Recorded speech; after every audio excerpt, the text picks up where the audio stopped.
প্রিয় মুক্তিকামী ছাত্র জনতা, আমরা দেখতে পাচ্ছি যে আমাদের এই অভ্যুত্থান এবং বিপ্লবের পরেই দেশে অরাজকতা নাশকতা করছে ফ্যাসিস্ট এবং তাদের দোসররা। আমরা দেখতে পাচ্ছি যে বিভিন্ন জায়গায় এখন গোলাগুলি চলছে, মন্দিরে হামলা হচ্ছে এবং নাশকতা ও লুটপাট করছে। আমরা মনে করি আমাদের যে ছাত্র নাগরিকদের অভ্যুত্থান তাকে নস্যাৎ করার জন্যই পরিকল্পিতভাবে এই ধরনের ঘটনা ঘটানো হচ্ছে।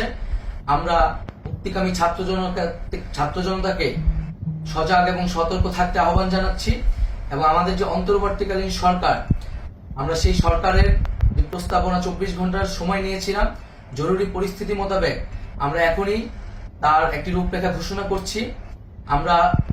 আমরা সিদ্ধান্ত নিয়েছি যে সর্বজন গ্রহণযোগ্য আন্তর্জাতিক খ্যাতিসম্পন্ন নোবেল পুরস্কার বিজয়ী ডক্টর মোহাম্মদ ইউনূসকে প্রধান উপদেষ্টা করে অন্তর্বর্তীকালীন সরকার গঠন করা হবে এবং ডক্টর মোহাম্মদ ইউনূসের সাথেও আমাদের কথা হয়েছে।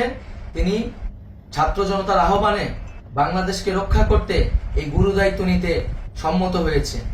আমরা সকালের মধ্যেই আমরা এই সরকার গঠনের প্রক্রিয়া দেখতে চাই। রাষ্ট্রপতির কাছে আহ্বান থাকবে যে দ্রুত সময়ের মধ্যে ডক্টর মোহাম্মদ ইউনূসকে প্রধান উপদেষ্টা করে অন্তর্বর্তীকালীন সরকার গঠন করা হোক এবং এই অন্তর্বর্তীকালীন সরকারের বাকি সদস্যদের নামও আমরা সকালের মধ্যে ঘোষণা করব।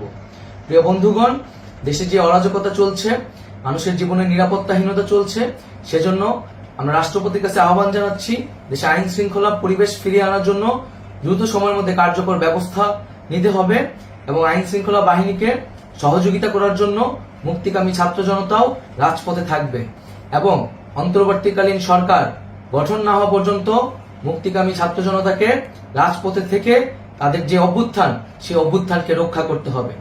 প্রিয় বন্ধুগণ, আমরা রক্ত দিয়েছি, শহীদ হয়েছি।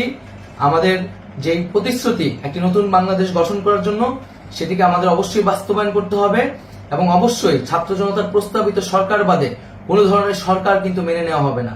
আমরা বলেছি কোনো ধরনের সেনা শাসিত সরকার অথবা সেনা সমর্থিত সরকার অথবা এই ফ্যাসিস্টদের দোসরদের কোনো বিটিম সরকার কিন্তু আমরা মেনে নিব না। কোনো গণবিরোধী সরকারকে মেনে নেওয়া হবে না।